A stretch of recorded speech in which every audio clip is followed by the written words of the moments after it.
Bonjour, je m'appelle Diane O'Haraud, je suis responsable des ressources humaines dans un parc de loisirs et aussi formatrice au groupe Alternance. J'enseigne les ressources humaines auprès des bachelors. Alors j'ai décidé d'aller vers la formation et l'enseignement après une reconversion professionnelle. J'étais dans le secteur du commerce et j'ai voulu aller vers les ressources humaines et j'ai rencontré un super formateur qui m'a permis de faire ce que je fais aujourd'hui et j'avais envie de faire la même chose pour d'autres personnes.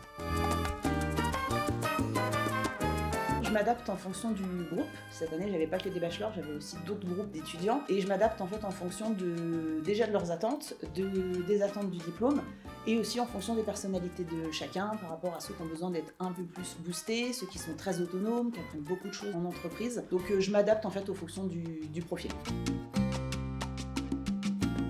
Jusque-là, en truc et astuce, je trouve que ce qui marche le mieux, c'est l'expérience professionnelle, de pouvoir leur raconter ce qu'on a vécu, ou même des fois, ça peut être les expériences des personnes avec qui on travaille. Mais voilà, pour les intéresser, oui, ce qu'il y a de mieux, je trouve, c'est de parler de sa propre expérience et de leur raconter ce qu'on a vécu.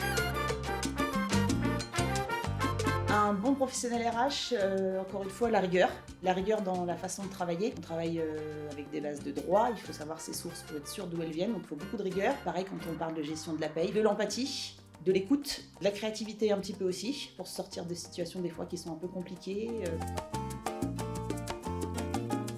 D'essayer de ne pas se focaliser sur son épreuve, son oral ou son écrit, et de faire des activités qui au final ont presque plus rien à voir, une bonne activité pour se détendre, je sais pas, de la piscine, du sport, une activité de loisir, un cinéma, mais de se sortir du cadre vraiment de l'examen pour aller vraiment déconnecter le cerveau les jours avant l'épreuve.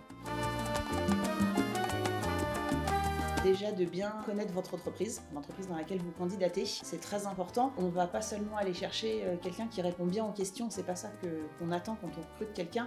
On recrute quelqu'un qui se voit travailler dans l'entreprise avec les gens, avec les valeurs de l'entreprise. Et ce qu'il faut se dire, c'est que si vous avez tout donné et que vous étiez vous-même pendant l'entretien et que ça n'a pas marché, c'est peut-être que c'était simplement l'adéquation qui n'était pas bonne et que c'était pas l'entreprise qu'il vous fallait. Peut-être le bon poste, mais peut-être pas la bonne entreprise.